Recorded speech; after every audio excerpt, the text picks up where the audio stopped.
Welcome back. One Bills Live. John Murphy, Steve Tasker doing the show from home again today, radio only. And on the line with us live also at home, Bills Hall of Fame quarterback, number 12, Jim Kelly. Hello, Jim. How are you today? Good. How you doing, Murph? Great. Say hello to Steve. He's on the line as well. What's up, man? Savvy, how you doing, bud? Good. Good to hear you. How you feeling? What's going on? Oh, I'm feeling good.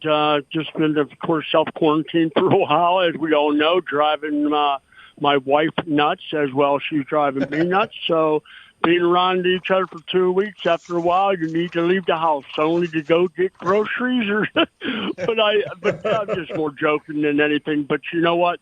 It is what it is. And I just, just staying at home. My daughter Cameron's back from college, and she's been here for a couple weeks now. And just spent some quality time with her and my family and doing a lot of FaceTiming with my daughter in Virginia.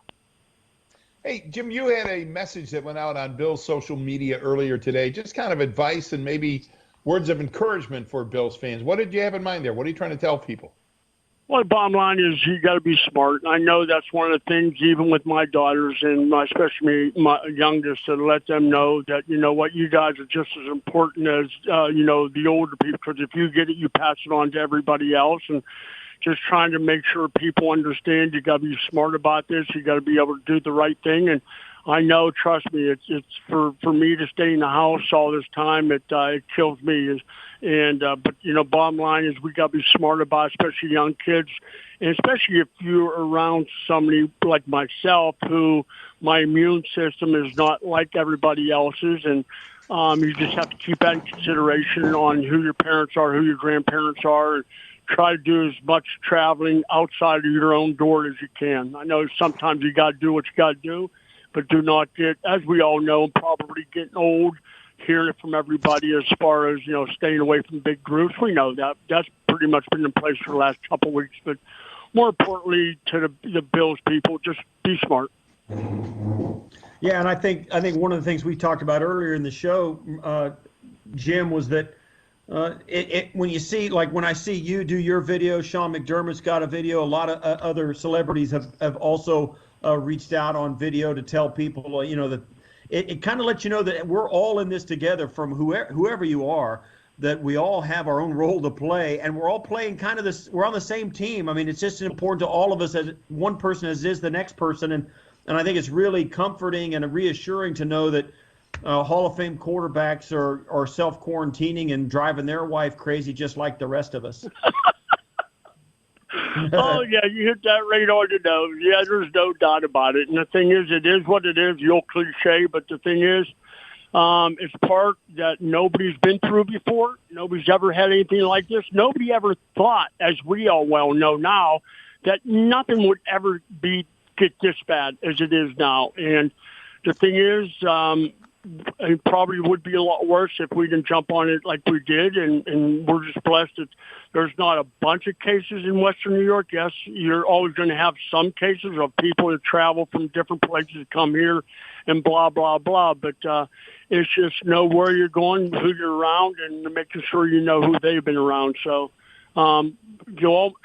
people will make mistakes. So not a lot of people tell you, oh, I was here. I'm not sure about those people. And even some of the people that I know, it's the questions that come out. Where have you been? Have you been around somebody? And you're going to make your mistakes here, but if you make that mistake, you just better hope and pray that's where somebody hasn't been around somebody that has the virus. We're on the line with Hall of Fame quarterback Jim Kelly of the Buffalo Bills, talking about a healthy lifestyle, being strong, staying strong through the current quarantine situation. Okay, if I ask you a couple of Bills football questions, Jim, because I know you're following it just like we are these days. Of course. What do you think of the acquisition of Stefon Diggs last week in the trade? I love it. Age 70, and this probably could bring you back to that time period too. We had Andre. We had a couple good receivers, but until we brought James Lofton on, I think that's when our offense really started to thrive, even though Coach would never let you be my number one receiver, because if you were, you'd be in a Pro Football Hall of Fame now as a receiver, and I'm sure you're tired of hearing me say that, but it is what it is. But if you remember back, I think it was 1990 when James Lofton became, maybe 90-91, became a part of the Buffalo Bills. And I think that's when our offense really thrived because we needed that deep threat.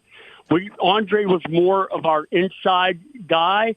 We need that deep threat on the outside to go with Don Beebe on the other side. So I thought that was a great addition. And all of a sudden, we get Diggs in there, and I think that's going to, help Brown, help other guys that are on our team to be able to, do things a little bit more how we would like to, not so much to have to worry about one side or the other. Now you got to worry about both sides of our offense. Yeah, and that's I think it's a great analogy that you bring up about James Lofton. He came in late for the last 3 or 4 games of the 1989 season. Gotcha. And, it's the game that right at the end of the season where we got put out in Cleveland in that great game we played against the Cleveland Browns. And that was the last game of that season in the playoffs. And going into the next year, it wasn't so much, a lot of it was James' production on the field and his speed and the kind of receiver he was. But also some of it was the kind of guy he was and the way he meshed with Andre in the wide receiver meetings, the way he spoke to you, the quarterbacks in your room, and the credibility he brought to the team because he was already an established NFL player. But to come in and see him go the extra mile and the way he handled himself around the building really taught a lot of guys. Even Andre learned some things from James that really helped that team get better. I was wondering what you think about a guy like Stef Diggs, who, he was, and I say it's part of the job description, he was a little bit of a crybaby in Minnesota about not getting the ball, and the offense was a run-first offense, and they weren't, he didn't get enough opportunities. It's a little bit of the job description for a diva wide receiver, but how do you think that'll mesh with Josh Allen and the culture that Sean McDermott have put together here in Buffalo?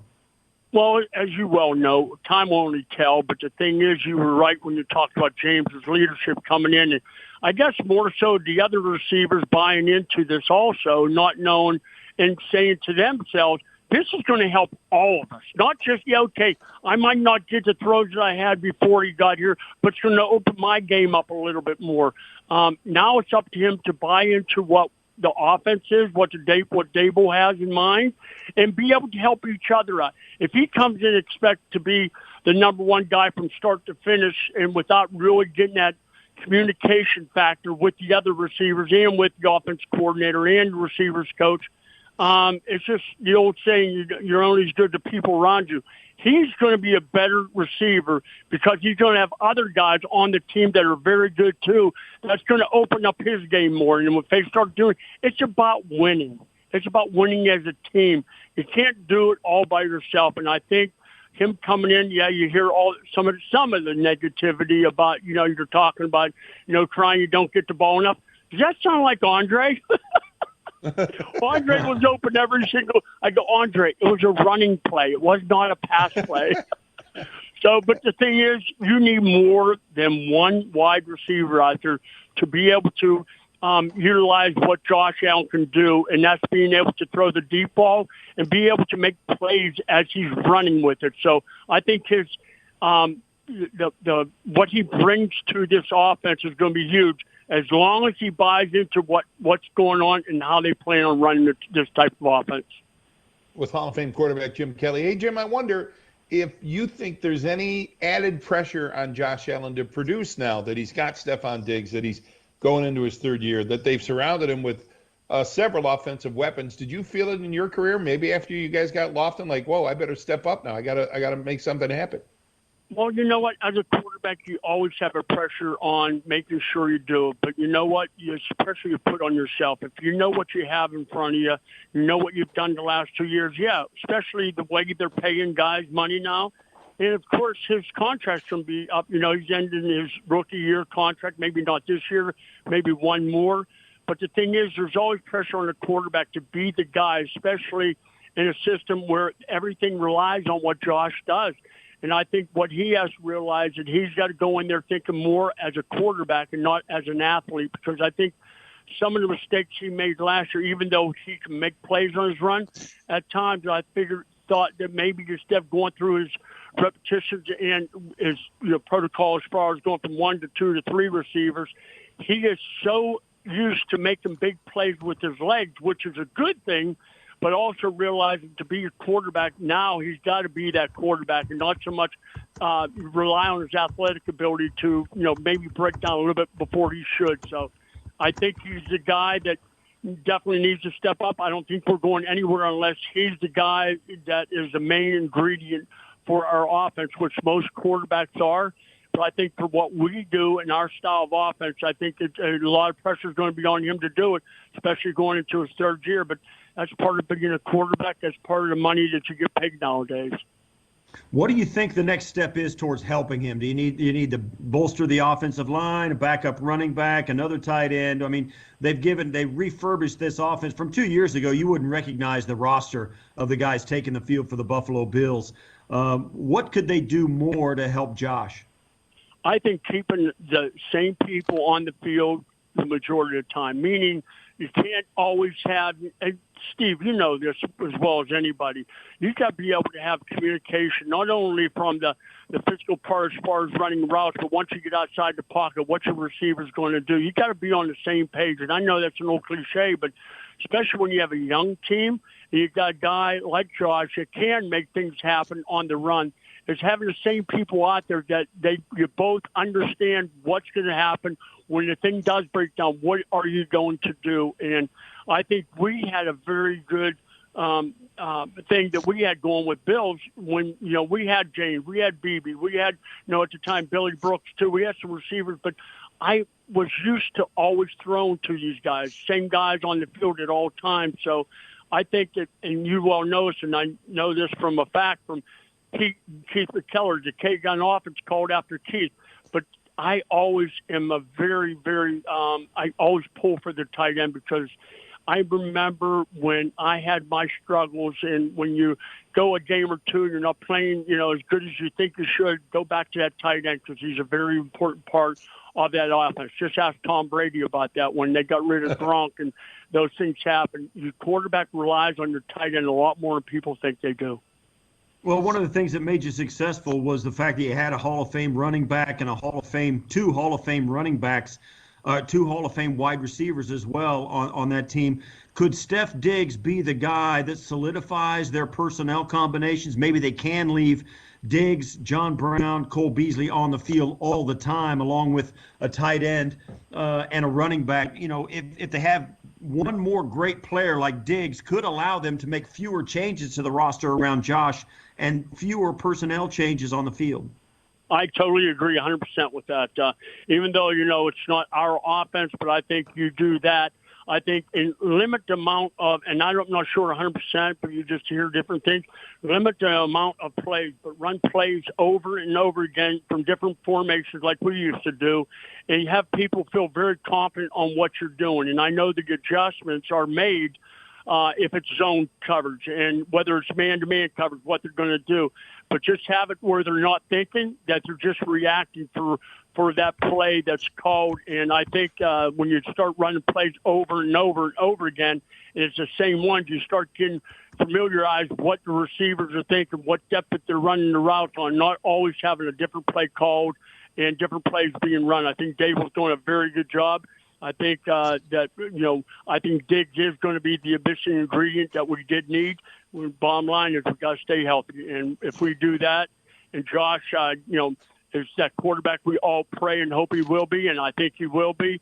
I think we're right there without Tom Brady in New England now. I think we're right at the forefront. I think we probably are going into this season the team that they have to beat us. I think if we lose, it's because of what we did on the field, and maybe who knows. As we all talk about the injury part, we have to stay healthy, but I think we're the team to beat in the AFC East. Hey, Jim, thanks for this, and thanks for your words of encouragement for Bills fans all over the world, really. Well, I appreciate it, and I just want to thank all the first responders out there, the nurses and the doctors. I don't see how they do it. God bless them and keep them all healthy, because the ones that are suffering have to go in. There has to be somebody to take over for them. And for all those people out there suffering, me and my wife are praying for so many people. My wife put up on her on her Facebook and all that, Twitter, that we're praying for people. Just send in to her what your prayers have to be. But more importantly, right now is thank the people out there, the nurses, the doctors that have to go in each and every day to take care of the people who are sick. So thank them very much, and God bless them. Pray for them. Thanks, Jim. Thanks, Jim. All right, have a good day, guys. God bless. Okay. Thank you. All right, man. Hall of Fame quarterback Jim Kelly on the line with us. And